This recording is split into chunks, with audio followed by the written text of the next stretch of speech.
बच्चों सभी को सुप्रभात। मेरा नाम है मोहम्मद महिद पाशा। आज मैं आपको हिंदी के बारे में समझाने जा रहा हूँ। तो बच्चों हिंदी में आपको पहले समझना चाहिए कि हिंदी क्या है। हिंदी एक राष्ट्रीय भाषा है और राष्ट्रीय भाषा के अनुसार आप राज्य में कहीं भी जाके बात कर सकते हो। हिंदी कहीं भी बोली जाने वाली भाषा है और यहाँ पर हिंदी के संबंधित विषय है जो मैं आपको समझाने जा रहा हूँ। तो बच्चों हिंदी एक राष्ट्रीय भाषा है और ये देवनागरी लिपि से बनी हुई है और इस हिंदी भाषा में 50 वर्ण होते हैं। और इससे पहले मैं आपको समझाना चाहता हूँ कि मेरा नाम है मोहम्मद महिद पाशा। मैं रायचूर जिला कन्नड़ राज्य से हूँ।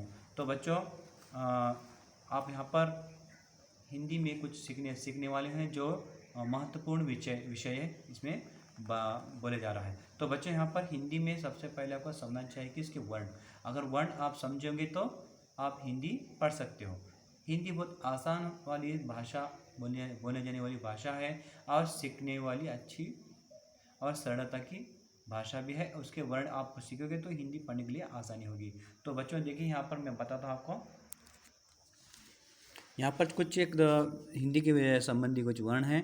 आपको इस हिंदी वर्ण के संबंधी विषय को विवरण करने जा रहा हूँ। तो बच्चों देखिए यहाँ पर दिया गया है हिंदी, और हिंदी में जो आते हैं वर्ण कुल कितने 50।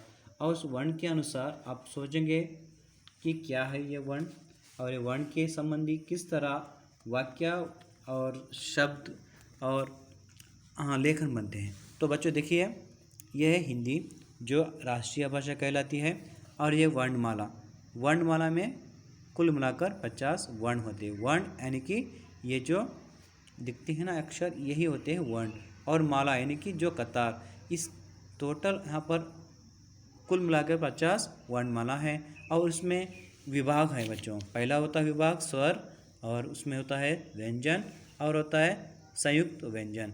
तो बच्चों यहाँ पर 3 प्रकार बताया गया है वर्ण में। तो पहला है स्वर। स्वर में कितने हैं टोटल? कुल मिलाकर 13 स्वर हैं। तो पहला क्या है? अ, आ, ई, उ, रू, ए, आई, ओ, औ, आहा। तो बच्चों यहाँ पर मैं आपको बता चलूँ कि इसमें कुल मिलाकर 13 स्वर हैं। तो इस 13 स्वर में दीर्घ स्वर कौन सा है और ह्रस्व स्वर कौन सा है?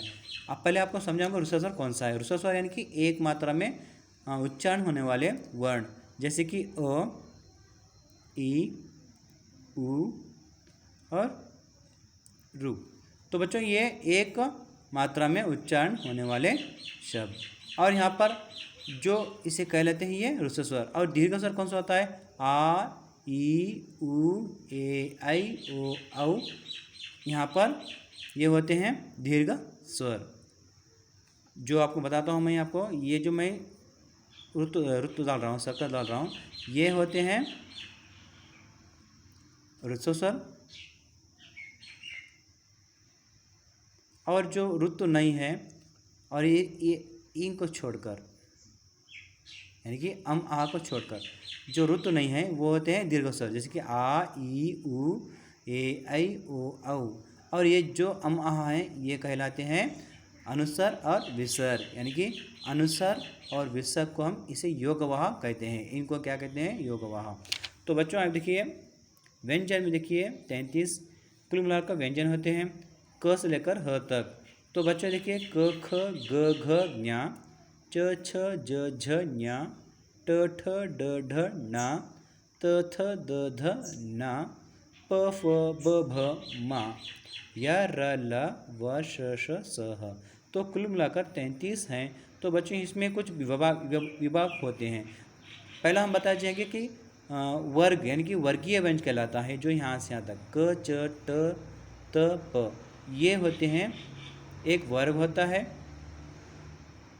जो इस वर्ग में वर्गीय व्यंजन कहलाता है। जैसे क के वर्ग में क क यहाँ है, च के वर्ग में, इसी तरह आगे की तो यहाँ तक वर्ग का अनुसार व्यंजन है। तो बच्चों इसमें क्या है, मैं आपको ऋतु डाल रहा हूँ, ये है व्यंजन, ये व्यंजन है, ये होते हैं वर्गीय व्यंजन।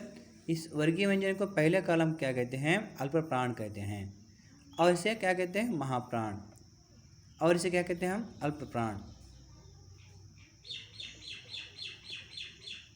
ये जो है ना पहला वाला, ये होता है अल्पप्राण और यह महाप्राण। इनको अर्थ, इसका मतलब क्या है, जो एक मात्रा में उच्चारण होता है वो अल्पप्राण होता है, जो दो मात्रा से ज़्यादा उच्चारण होता है उसे महाप्राण कहते हैं। जो अल्पप्राण महाप्राण हो गया। और मैं यहाँ पर जो चौक डाल रहा हूँ ये है अनुनासिक। अनुनासिक किसे कहते हैं, जिसे वो नाक से बोला जाता हो। जो वर्ण नाक से उच्चारण होने वाले वर्ण को हम क्या कहते हैं, अनुनासिक कहते हैं। जैसे ञ, न, म, ये नाक से होने वाले उच्चारण शब्द। और य से लेकर ह तक य, र, ल, व, श, स, ह, ये सभी होते हैं अवर्गीय व्यंजन। और आगे देखिए बच्चों, संयुक्त व्यंजन। संयुक्त व्यंजन किसे कहते हैं, जो दो वर्ण से मिलने वाले, दो वर्ण मिलकर एक व्यंजन बन जाता है, उसे कहते हैं संयुक्त व्यंजन। जैसे कि क्ष, ये है त्र, ये ज्ञ और ये श्र। तो बच्चों ये क और श मिला हुआ है, इसमें त और र मिला हुआ है, इसमें ज और न्य मिला हुआ है, इसमें श और र मिला हुआ है। तो बच्चों क्ष, त्र, ज्ञ, श्र, तो ये संयुक्त व्यंजन है बच्चों।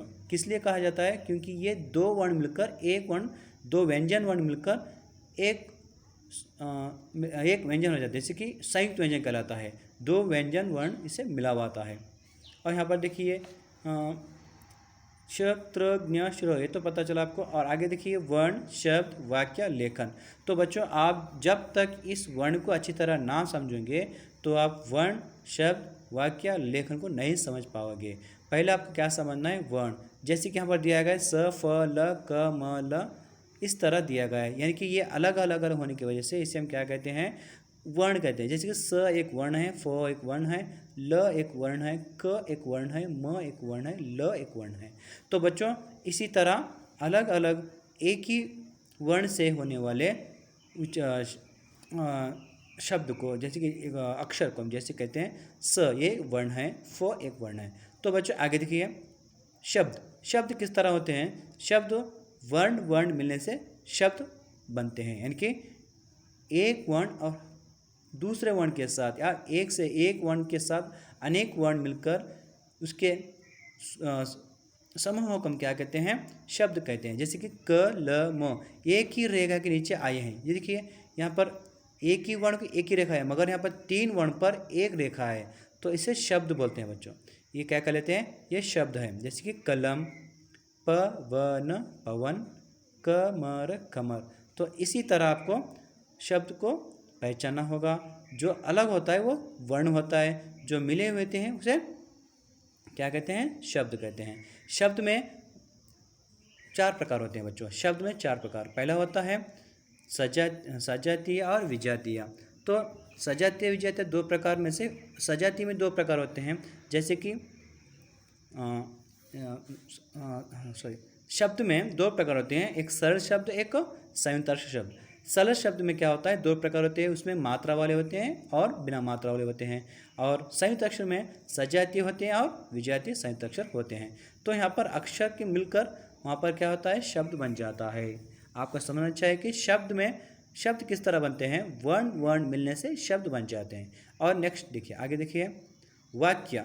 वाक्य किस तरह बनता है, देखिए बच्चों वाक्य किस तरह बनता है, शब्दों के समूह से वाक्य बनता है। शब्दों के समूह, जैसे कि यहाँ पर कलम एक शब्द है, पवन एक शब्द है, मगर जो वाक्य शब्दों के समूह के साथ अर्थ गर्भित हो, वो हमको अर्थ देता हो, उसे हम क्या कहते हैं, वाक्य कहते हैं। जैसे कि कोमल अच्छा पढ़ती है। यहाँ पर देखिए बढ़िया, कोमल एक शब्द है, अच्छा एक शब्द है, पढ़ती एक शब्द है, जो भी है यहाँ पर आपको दिख रहा है। मगर जब हम एक साथ पढ़ें तो इससे हमको क्या समझ में आता है, अर्थ समझ में आता है। जैसे कि कोमल अच्छा पढ़ती है। अब यहाँ पर देखिए कलम, पवन, कमर, ये कुछ शब्द हैं, मगर इससे वाक्य नहीं बन रहा। तो यहाँ पर देखिए कोमल अच्छा पढ़ती है, ये एक वाक्य हो गया। कैसा हो गया, शब्दों के समूह से, शब्दों के समूह से एक अर्थ देने वाला शब्द बन गया, यानी कि अर्थ देने वाला वाक्य बन गया। तो आगे देखिए बच्चों, क्या है, लेखन। लेखन यानी कि वर्ण, शब्द और वाक्य, इन तीनों का मेल कहानी, कविता, निबंध में आता है बच्चों।